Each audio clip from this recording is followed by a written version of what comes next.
Smash like.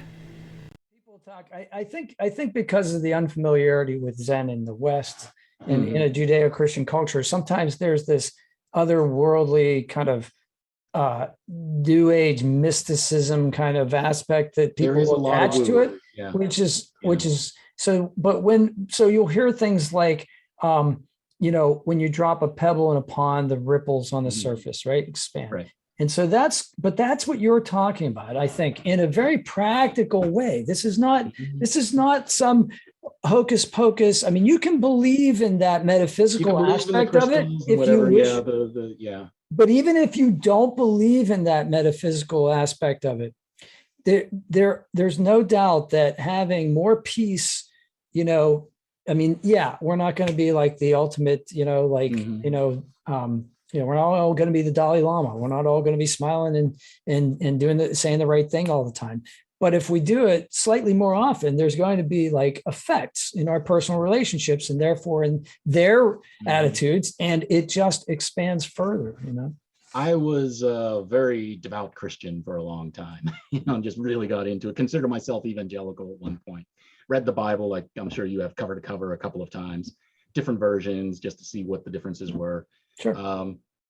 And there's some really slow, sloggy parts. But you get a feel for it. And at any rate, a few of the things just to lay out for anybody watching this. Buddhism it's a philosophy that has religious trappings, I would argue. There are some that are very religious. And again, that's what I mean. There's different flavors. So something like Tibetan Buddhism, where it's an amalgam of Buddhism and shamanism, that's very religious. And some of the Theravadan through Southeast Asia, they can get be very religious about it. But really, especially Zen, took all of this stuff and said, just like a typical the kind of Japanese approach to it, let's minimize it. Let's get it down to its core. And they kind of took all this stuff and said, this works, this is good. Or Dogen did that. This works, this is good. Here's what we're going to do. And he focused in on the things that made sense for him and worked for him. What do you think those things? So what do you think those things are? Like if you had to just give a paragraph to somebody and that was all they were going to know about Zen. Elevator pitch. Yeah. Yeah, that would be hard. But like what would you say? Like I would say it's not a religion. We don't worship Buddha, don't worship the statues. Buddha would be appalled at seeing the statues in any of the places. He'd be appalled at it. You're not supposed to be worshiped. That's not what I was writing about. He would not like that. So we're not worshiping.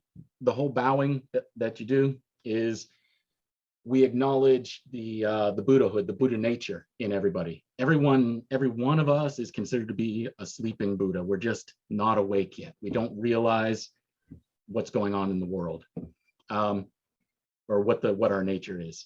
So you're bowing to that unwoken nature in each other. So it's acknowledging that, and you acknowledge representation of Buddha, but you're not worship. So just to put that at ease, that was one major concern I had coming into it. That said, there are people who practice Buddhism along with and still go to their churches and are very active. Christian church. We jokingly call them Judists. A lot of Jewish folks get into Buddhism also. A lot of Christians and so on. I don't know about Hindus, and so I haven't met many that would be in Buddhism as well. But I mean, it's common. It's not. There's nothing about Buddhists. We don't say, no, you can't be a Christian. You've got to convert. Right. You may get grief from your pastor. You may get grief from your church hierarchy, but we don't care. It's what we care about is, are you a sentient being? Is one of the main things. Are you a sentient being? Okay, you've got Buddha nature. Welcome.